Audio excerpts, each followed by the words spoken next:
Ok. On est content d'avoir Pasteur Jean aussi. Pasteur Jean Bottiat. Tu peux te lever, Pasteur Jean? Et ton épouse?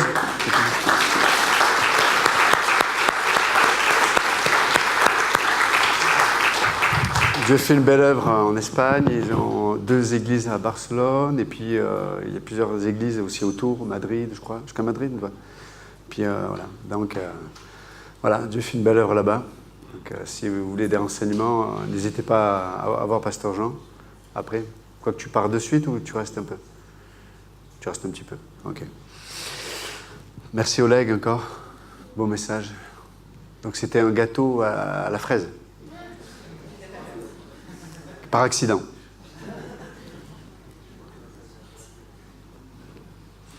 Sachant qu'on est un peu plus complexe qu'un gâteau à la fraise. Même si certains pourraient en douter. Ok.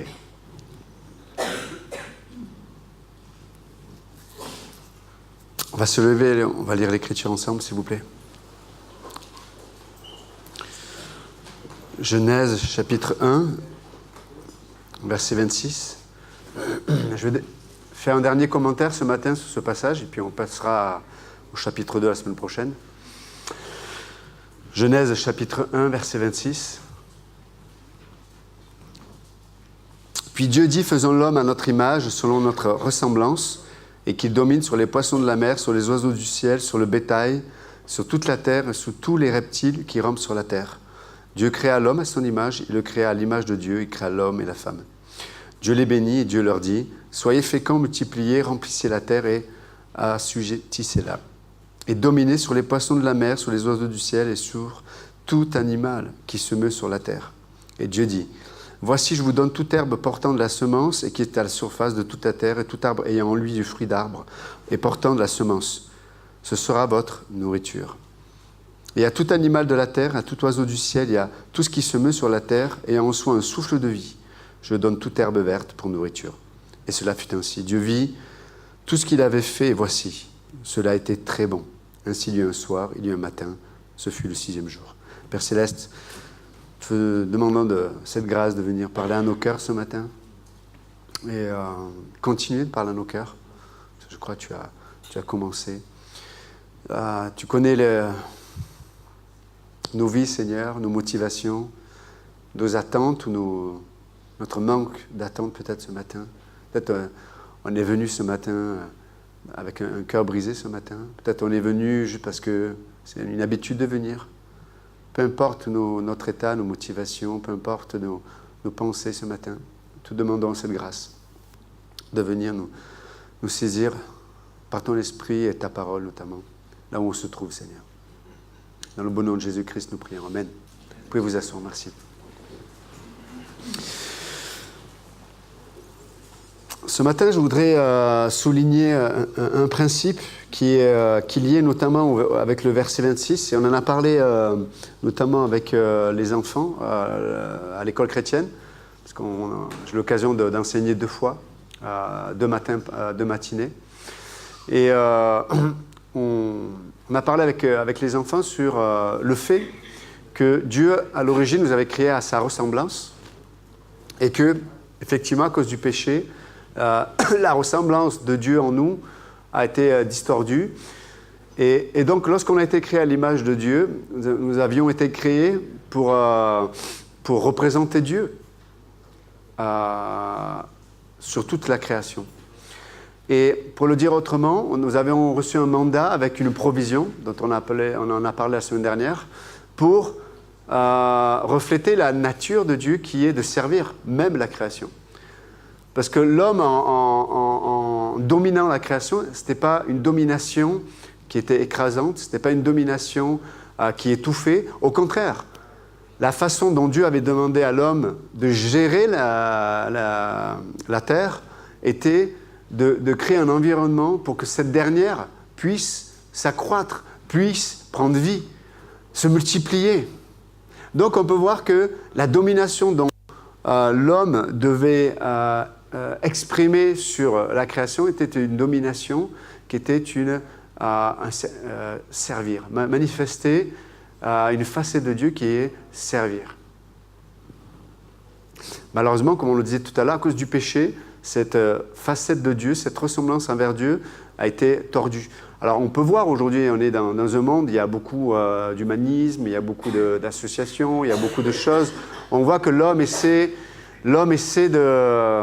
parce qu'il y a encore cet ADN un peu dans l'homme naturel, il essaie de servir, il essaie d'aider, parce qu'en fait, c'est comme un effet miroir, quand il voit quelqu'un mourir à l'autre bout du monde, il se voit lui-même mourir. Mais, alors, je ne vais pas caricaturer les motivations, mais pour le dire autrement, à cause du péché, nous avons perdu la capacité de servir sans se servir soi-même. Pour le dire autrement, nous sommes devenus profondément égoïstes. Et on le voit, c'est que malheureusement, cet égoïsme, ce fait que nous soyons centrés sur nous-mêmes, ce fait que nous cherchons inconsciemment, c'est en nous, nous cherchons toujours à servir nos besoins d'une façon ou d'une autre. Et ça, c'est ce qui se trouve dans chacun de vous, chacun de nous, et en moi-même. C'est ce qui s'est passé à cause du péché.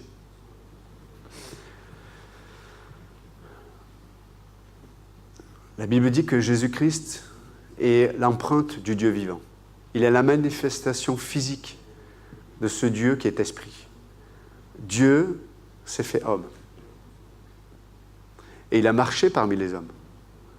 Et il a à nouveau, grâce à cette incarnation, à nouveau, on a pu observer que l'homme pouvait être à l'image de Dieu. Et on voit que Jésus a servi, Jésus a aimé.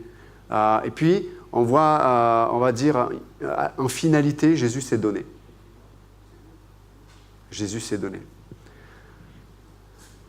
C'était une expression de la domination de Dieu. Cette domination qui est l'amour. Cette domination qui est que, en se donnant, il a créé un nouvel environnement qui, à nouveau, pouvait ramener dans l'humanité ce mandat que Dieu avait donné à l'homme. De prendre soin, de s'accroître, de multiplier en sphère de vie. Et en Christ, c'est possible à nouveau. Mais ce matin, je voudrais que nous considérions l'aspect du fait que lorsque nous avons reçu le Saint-Esprit, lorsque nous avons reçu la vie de Dieu en nous, Dieu nous a donné la capacité de pouvoir à nouveau être à la ressemblance de Dieu, à cause de Jésus-Christ en nous. La Bible dit « Christ en vous, espoir de gloire ». Ça veut dire qu'il n'y a pas une situation, il n'y a pas un état, que ce soit un état d'âme ou une quelconque attitude d'une autre personne qui puisse m'empêcher de manifester la vie de Dieu et la ressemblance en Dieu. Et Jésus nous l'a enseigné, notamment dans Jean 13. Et on peut tourner ensemble dans Jean 13. C'est une introduction, donc essayez de me suivre. Là, j'ai fait le décor. Là. On va rentrer dans le vif du sujet, vous en faites pas. Jean 13. Donc c'est le...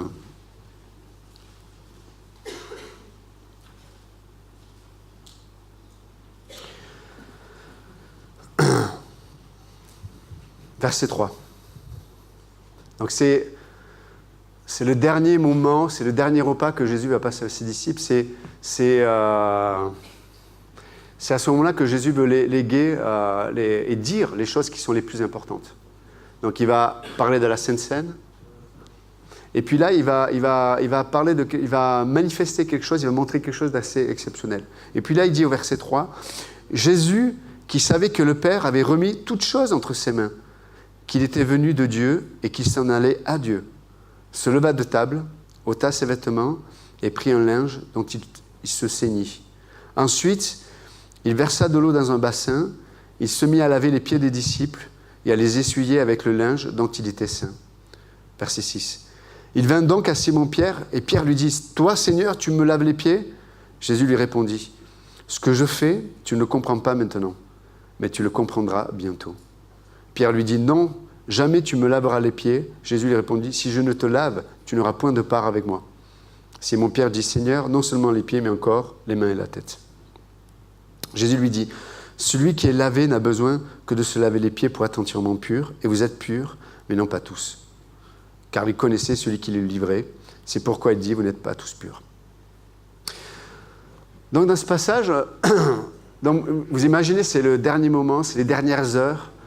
Voilà, et Jésus veut exprimer quelque chose d'extrêmement important pour ses disciples. Et là, il est en train de montrer quelque chose qui va à l'encontre de la culture, qui va à l'encontre de la pensée des disciples, qui va à l'encontre de tout ce qu'ils avaient pu imaginer concernant la réalité de Dieu et du Messie notamment. Imaginez-vous, ils avaient cet arrière-plan messianique parce qu'ils sont juifs. Et le Messie était là pour régner, il était là pour manifester une puissance, il était là pour que les gens l'adorent, il était là pour guérir, il était là pour manifester. Voilà, la puissance. Et Jésus leur dit, moi je vais vous montrer les principes qui sont du royaume de Dieu. Pour le dire autrement, je vais vous montrer les vertus de la nature même de Dieu. Et dans le royaume de Dieu, que celui qui va être le plus grand soit le serviteur de tous. Donc il va leur enseigner ce principe-là. Et là, le maître lui-même, Jésus lui-même vient et va laver les pieds des disciples. Or, c'était des esclaves qui faisaient ça à l'époque. Parce qu'ils n'avaient pas de jolies chaussures de marque comme nous, qui protégeaient le pied, qui faisaient que non, ils avaient des sandales et puis ils marchaient, ils n'avaient pas de voiture et ils marchaient la poussière, la boue, le crottin, tout ce que vous voulez. Et en général, les gens qui avaient un peu de moyens, ils avaient des esclaves qui, lorsque on rentrait à la maison, enlevaient les sandales et puis lavaient les pieds comme Jésus va le faire. Et donc là, Jésus le fait. Il leur explique, ce sont les principes divins. Il est en train de nous enseigner aussi, pour nous, que lorsqu'on recherche Dieu, ou plutôt, quand on arrête de chercher Dieu, c'est à ce moment-là qu'on arrête de servir. Quand on arrête de chercher réellement Dieu, c'est à ce moment-là qu'on arrête réellement de servir, malheureusement. Le contraire est vrai. Quand je cherche Dieu, il va y avoir cette vertu qui va sortir de moi, qui est de servir, qui est de laver les pieds des autres. Et ce matin, je voudrais que nous puissions réfléchir, encore une fois, sur ces principes, parce que ce que le service ou le non-service révèle, et puis après on parlera de comment servir, mais c'est peut-être des fois ça peut révéler le fait qu'on arrête de chercher Dieu. Et quand on arrête de chercher Dieu, comme je viens de le dire, on arrête de servir. Et quand on arrête de servir, on arrête d'être transformé. Et ce qui se passe malheureusement, c'est que on va arrêter d'être transformé, donc on va commencer à se connaître dans la chair. Et on va commencer à mettre de plus en plus notre identité dans ce que nous sommes sans Dieu. Et c'est pour ça qu'il y a beaucoup de difficultés des fois chez certains chrétiens, parce qu'à un moment donné, sans s'en rendre compte, ils ont arrêté de chercher Dieu. Parce qu'il y a eu peut-être des situations de la vie, des difficultés, à l'environnement qui change. Avant, j'avais plus de temps, avant, j'étais plus disponible, avant, j'avais moins de connaissances, avant, vous savez. Et malheureusement, ce qui se passe, c'est que comme on n'est plus dans cet aspect de servir, comme je dis tout à l'heure, on commence à passer du temps qu'avec nous-mêmes et on commence à avoir notre identité naturellement en nous-mêmes. Et ce qui se passe aussi, c'est que du coup, ce qui peut-être dans le passé faisait partie de ce que nous étions, et puis lorsqu'on s'est converti, ces choses-là ont pris moins de place, mais ces choses-là commencent à revenir. On commence à lutter avec le passé. On commence à lutter avec nos anciennes convoitises. On commence à lutter avec nos anciens désirs. On commence à avoir des craintes qui commencent à revenir. On commence à avoir des automatismes du passé qui commencent à dominer sur notre être. Et du coup, on va passer toute notre vie chrétienne à essayer de régler ces problèmes. Mais la réalité, c'est que c'est pas en essayant de régler ces problèmes que je vais régler ces problèmes. C'est qu'à un moment donné, il faut revenir à qu'est-ce qui fait que ces problèmes sont revenus à la surface. Qu'est-ce qui a fait que ces problèmes ont commencé à prendre autorité sur mon existence, sur mes habitudes? Qu'est-ce qui a fait que je suis arrivé là aujourd'hui encore à nouveau?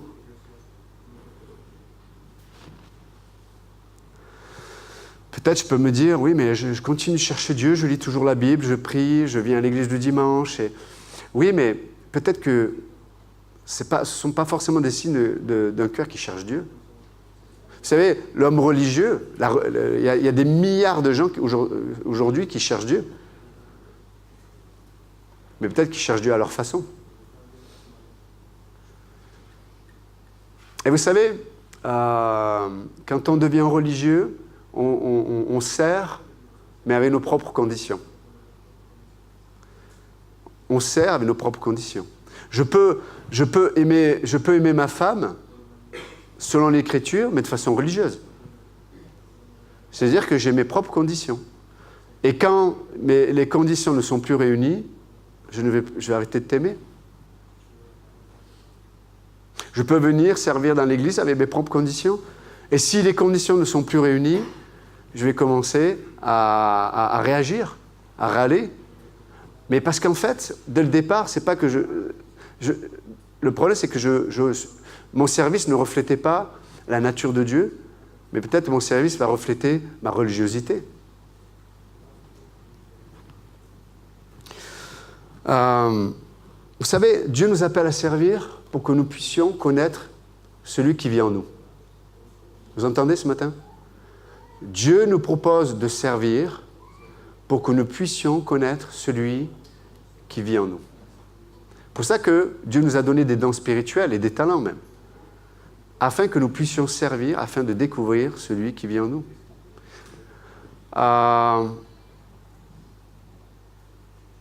Comment nous savons que Jésus a manifesté la plénitude de Dieu? Parce qu'il est venu servir. Dieu s'est fait homme et il a servi les hommes. Dieu s'est fait homme et s'est donné pour les hommes. Est-ce que le fait de servir, aujourd'hui, si je pense à ce terme, est-ce que si je pense à servir, est-ce que j'ai des boutons qui sortent? Est-ce que je commence à avoir des tocs, des tics et des stocks? Ça n'existe pas, mais... Vous savez, parce qu'on a tellement servi avec nos propres capacités, on a tellement fait l'œuvre de Dieu. Un mari peut dire, mais j'ai tellement œuvré pour aimer ma femme. Ou une femme, j'ai tellement œuvré, j'ai tellement bossé, j'ai tellement servi mon mari. Quand on lit Jean 13, on n'a pas l'impression que Jésus était là en se disant bon, heureusement que vous n'êtes que 12, parce que si vous étiez plus, ça aurait été compliqué. Non. Il était tellement dans... l'amour était sa motivation. Mais vous savez pourquoi, malheureusement, on ne sert plus? Encore une fois, je ne peux pas servir, donc pour le dire autrement, je ne peux pas donner si moi-même j'ai arrêté de recevoir. Pourquoi j'ai arrêté de servir? Pourquoi j'ai arrêté de donner? Pourquoi j'ai arrêté d'aimer? Pourquoi j'ai arrêté de pardonner? Pourquoi j'ai arrêté d'espérer, même au milieu de situations qui peut-être sont sans espérance? Pourquoi? Pourquoi hier c'était vrai? Pourquoi aujourd'hui ce n'est plus vrai? Pourtant la Bible dit que Jésus-Christ est le même hier, aujourd'hui, pour l'éternité. Oui ou non? Ok, mais pourquoi ça a changé? Est-ce que Dieu a changé entre-temps sur le chemin? Ou est-ce que c'est moi qui ai changé? Est-ce que c'est moi qui ai un problème? Vous avez la réponse. C'est toi le problème. C'est moi le problème, pour ma situation. Vous savez, on dit que à cause de la culpabilité, malheureusement, la culpabilité amène des mécanismes de défense. Où on est dans le calcul, on est dans le jugement. Vous savez, quand Dieu est venu voir Adam, il a dit, mais c'est pas moi, c'est la femme que tu m'as donnée. La femme dit, c'est pas moi, c'est le serpent s'est retourné, et plus personne. Mais on peut voir que la culpabilité fait qu'on ne peut pas servir. Mais avant d'en arriver là, la culpabilité a mené quelque chose de pire que le fait de ne pas servir. La culpabilité fait que l'homme n'arrivait pas à recevoir de Dieu. Peut-être certains ici, vous n'arrivez pas à penser, à servir, à aimer dans la situation que vous vivez, parce qu'à cause de votre culpabilité, vous n'acceptez pas, vous n'arrivez plus à recevoir de la part de Dieu.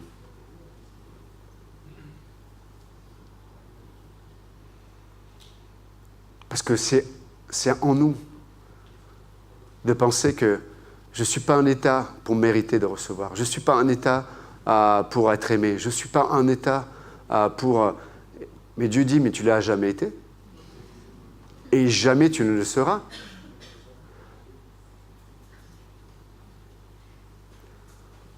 Et beaucoup d'entre nous, nous avons arrêté d'aimer Dieu, de servir Dieu et de servir le corps de Christ et de servir les non-croyants à cause de la culpabilité.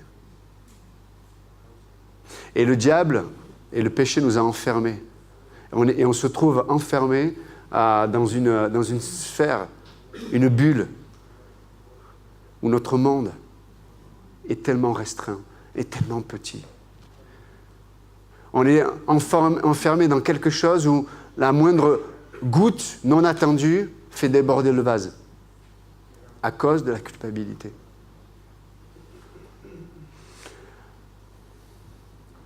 Dieu veut nous dire ce matin qu'il a mis en nous ce qu'il avait de plus précieux, c'est-à-dire sa propre nature, la troisième personne de la Trinité, le Saint-Esprit, qui était là lors de la création, il se mouvait au milieu des eaux.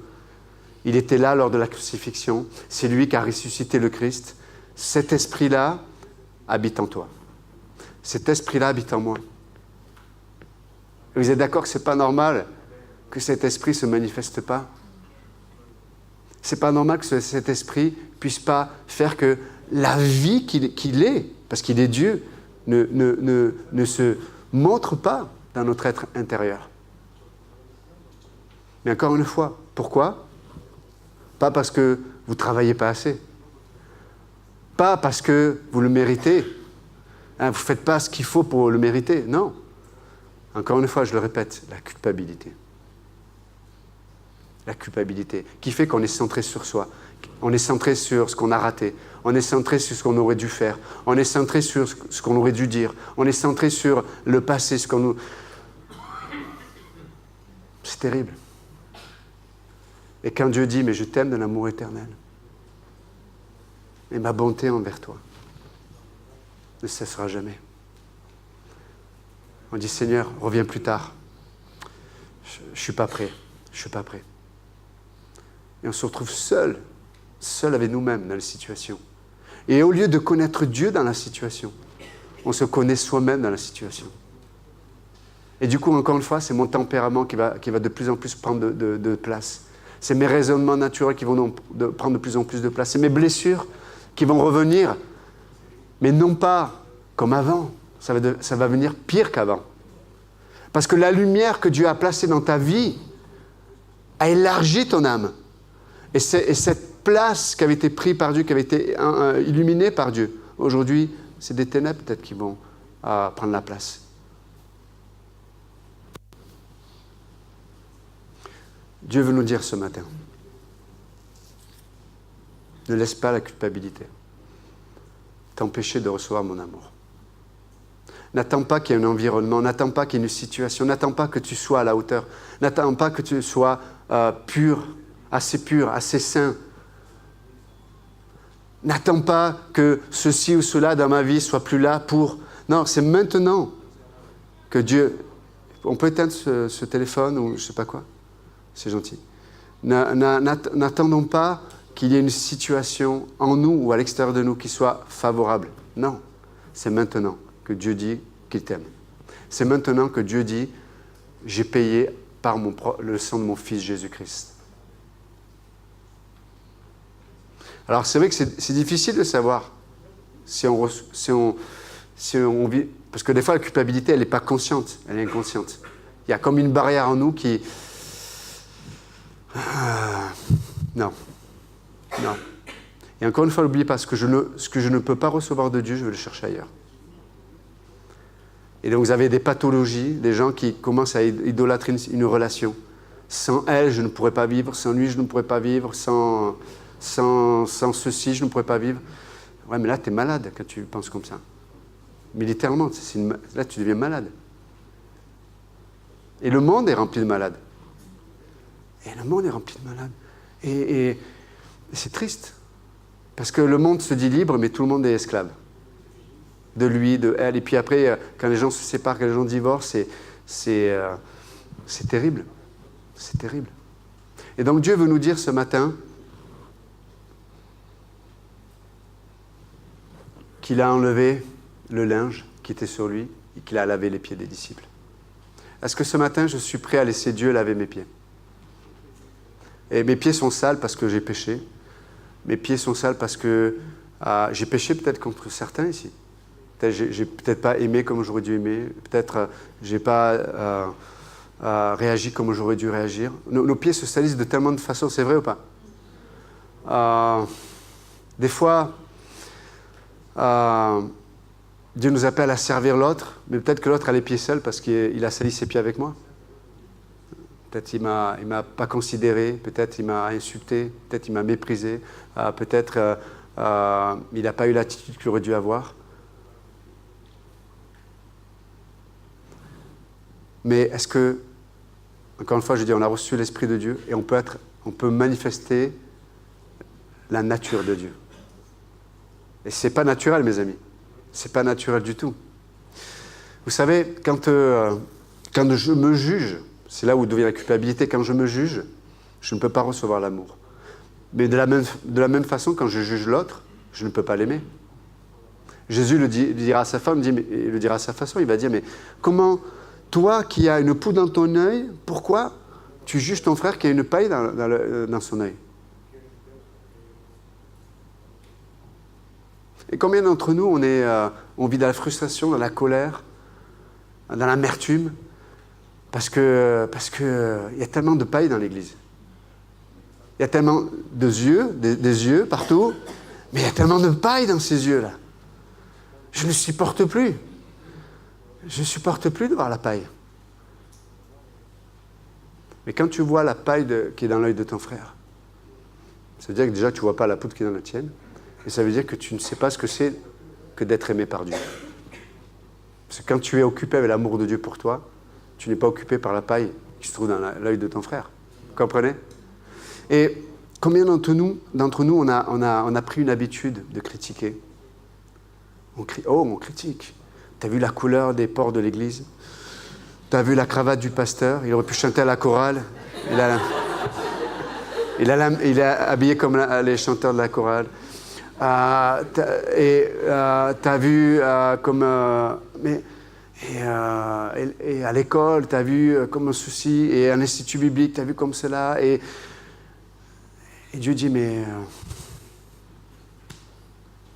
quand je t'entends vivre comme ça, d'abord, je me mets en colère, mais honnêtement, je suis triste. Je suis tellement triste. Et vous savez, quand on vit comme ça, on prend de mauvaises décisions. Quand on vit dans cette attitude où la culpabilité m'empêche de recevoir, la culpabilité m'empêche de servir. Vous savez, en plus, on disait avec les enfants, vous avez un peu de temps? Pas moi, j'ai le temps. Non, mais je plaisante. Mais on disait avec les enfants, lors de l'enseignement, quand on ne reçoit pas l'amour de Dieu, et quand on ne le donne pas non plus, on ne sert pas le corps de Christ et autres, on commence à avoir l'esprit du canapé. Vous savez ce que c'est l'esprit de canapé? Je vous montre. Imaginons, ça c'est une télé. Hein.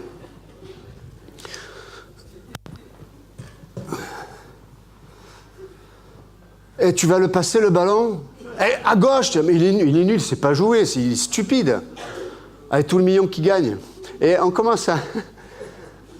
l'esprit du canapé, c'est celui qui ne sait rien faire, qui ne fait rien, mais qui dit à tous les autres ce qu'ils devraient faire. Vous comprenez ça? L'esprit du canapé. C'est l'esprit de celui qui ne fait rien et qui fait que critiquer. Vous savez, quand je ne sers pas, ou quand je ne sers plus, c'est ceux qui servent le moins qui critiquent le plus. Comprenez ça? Il y a une musique qui est sympa, qui est magnifique. C'est les enfants. C'est pas grave, c'est pas grave. Ne regardez pas, fermez les yeux. Hein, on laisse la personne, fermez les yeux. On laisse la personne régler ça. Avant que un éclair du ciel... Non, je plaisante. Ah, je plaisante. Je vous taquine. Mais, donc, et on disait que quand on arrête de servir, quand on arrête de chercher Dieu, quand on arrête de servir, qu'est-ce qui se passe dans nos cœurs? Il y a cet esprit de canapé qui arrive à nous. Et on commente, on critique, on juge. Même des fois on insulte.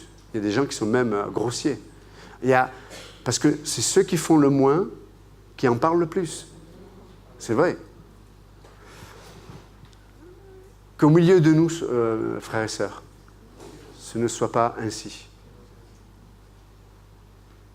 Parce qu'au-delà de la critique, ce que je disais tout à l'heure, au-delà de la critique, il y a le fait que peut-être on arrête d'être transformé. Et en fait, dans ta situation, ce n'est pas que la situation change qui est la solution. C'est est-ce que toi, tu es prêt à être transformé? Est-ce que tu es prêt à ce que Dieu vienne et accomplisse des transformations dans ton âme?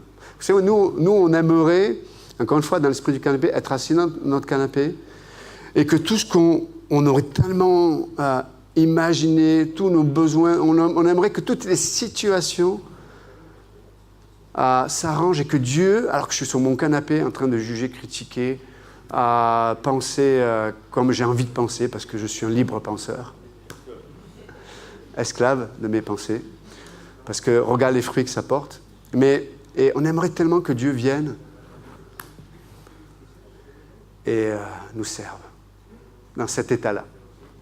Vous savez, quand Jésus a lavé les pieds des disciples, et on l'a lu, hein, il a dit, mais là, celui qui a été déjà purifié, il n'y a que les pieds quand vous allez être lavés.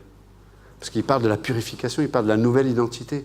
C'est quand on vit dans notre nouvelle identité qu'on peut observer à quel point Dieu nous sert. C'est extraordinaire. Est-ce que je suis clair ce matin? Est-ce que vous avez été avec moi? Ok. Je vais être honnête avec vous, hein, et je me parle à moi. Hein. Peut-être certains ne vont pas l'apprécier, mais c'est pas grave. Je sais que vous allez me faire grâce. Mais vous savez, par exemple, et ne vous culpabilisez pas avec ça, c'est juste, mettons-nous devant Dieu. Et peut-être certains ne pouvaient pas, moi non plus, je n'ai pas pu, mais je sais, par exemple, on a eu les dortoirs qui ont déménagé. Les dortoirs qui, dans l'Église, sont toujours disponibles pour aider les autres à déménager, à servir tout ce qui... Enfin, ils font... Partout où il faut aider, ils sont toujours là. Honnêtement, vraiment. Ils ont déménagé, personne n'est venu les aider. Enfin, quelques personnes, mais en dehors du dortoir. Très peu de gens sont venus les aider. Franchement, j'étais pas en colère, j'étais triste. Je dis, sur une église de 200 personnes, il n'y a personne qui est venu les aider. Mais vraiment, ça m'a brisé. Et c'est Sébastien qui est blessé, une tendinite à la main, qui a dû passer 2 jours à faire pas mal de choses, et puis après, toujours les mêmes aux legs et certaines filles. Mais je vous dis ça juste pour que notre conscience soit toujours éveillée, se dire, mais est-ce que je ne peux pas aider? Peut-être il y a des gens même dans l'église qui ont besoin d'un coup de main.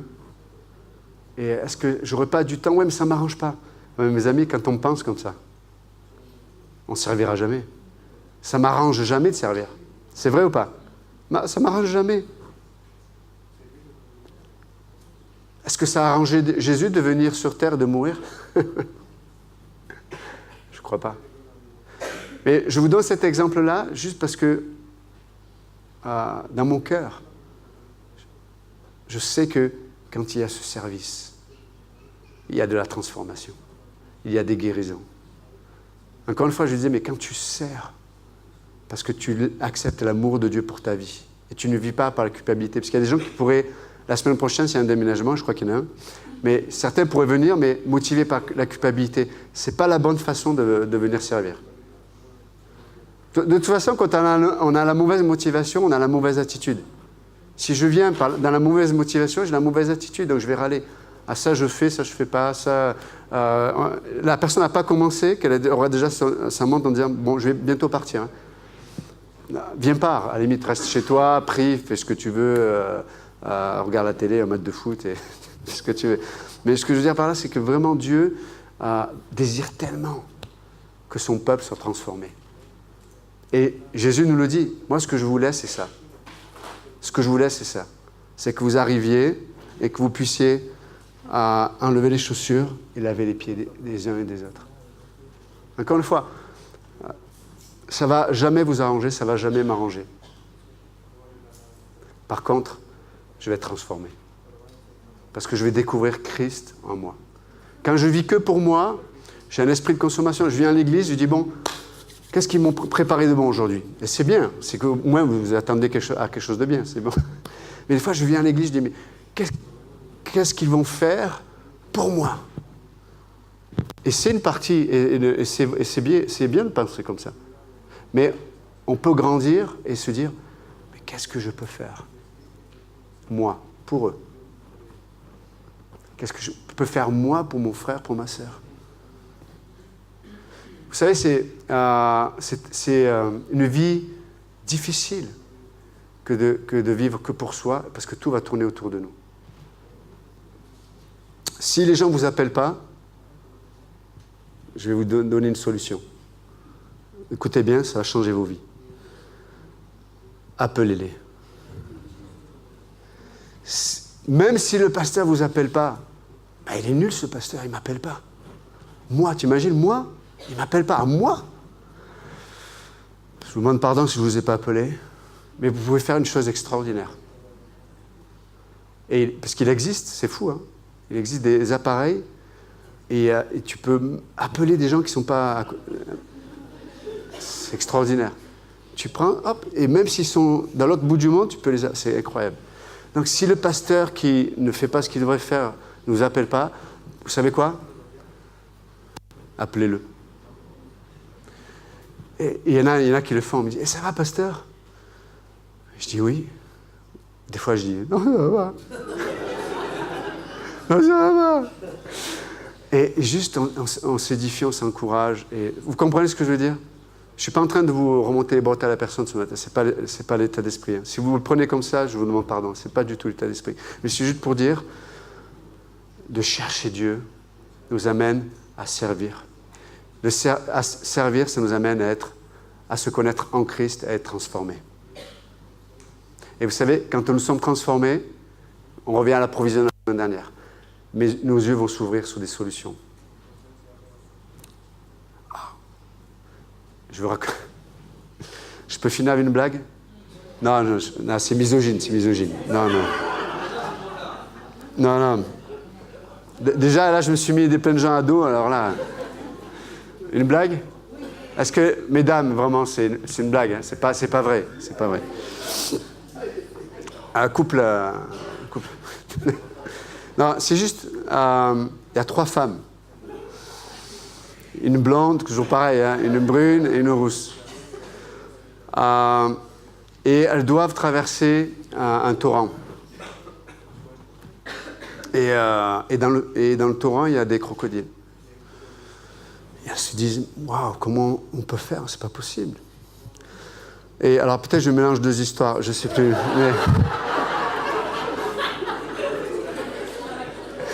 Mais je crois que... Ah oui. Et là, elle trouve une lampe. Une lampe. Non, c'était pas Aladdin, mais c'est un cousin d'Aladin. Et elle frotte la lampe et un génie sort. C'est pas biblique un génie, attention, ça n'existe pas. Un génie sort et puis il fait, mais voilà, vous avez droit à un souhait chacune. Alors la première, la rousse, elle dit, moi je voudrais être la meilleure nageuse du monde. C'est fait. Elle y va, elle plonge dans l'eau, mais vraiment à l'arrière, en avant, comme les dauphins, sauf qu'elle a oublié les crocodiles. Et là, c'est fini. La rousse est morte. Donc la brune, elle réfléchit et se dit, je sais, je vais être plus fort qu'un crocodile, que plusieurs crocodiles. Il dit, c'est fait. Elle va, elle plonge dans l'eau, prend les crocodiles. Mais elle ne savait pas nager. Elle se noie. Et là, la blonde, elle se dit, là, moi, je ne vais pas me laisser avoir. Elle fait... Et là, une illumination. Elle fait, génie, je voudrais être un homme. Et là, il dit, c'est fait. Et là, elle fait, oh, un pont.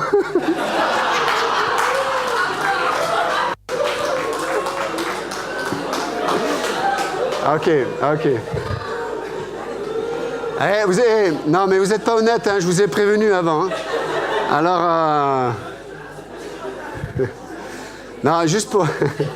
ça va être dur de finir avec ça. Mais en tout cas, juste pour finir. Là, juste des fois, de se dire peut-être j'ai arrêté de chercher Dieu, je veux le chercher à nouveau. Je vais servir dans le corps de Christ, laver les pieds, me découvrir en Christ, être transformé. Et du coup, quand je viens chez moi dans mes situations, je vais voir les ponts que je n'avais pas vus auparavant. Amen. Ah, Seigneur, mettons cette...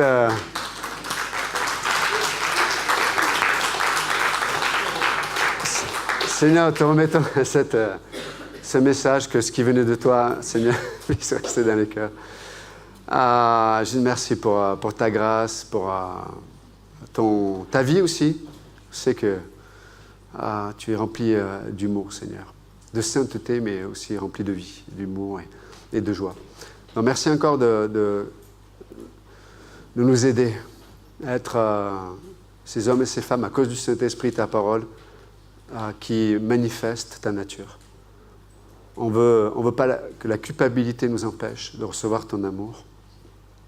Et on ne veut pas non plus, à cause de la culpabilité, ne pas servir, ne pas laver les pieds, ne pas continuer d'être patient, ne pas continuer de pardonner, ne pas continuer d'être présent, de servir les uns les autres. Donc merci Seigneur. Dans le bon nom de Jésus, nous prions. Amen. Que Dieu vous bénisse. Merci.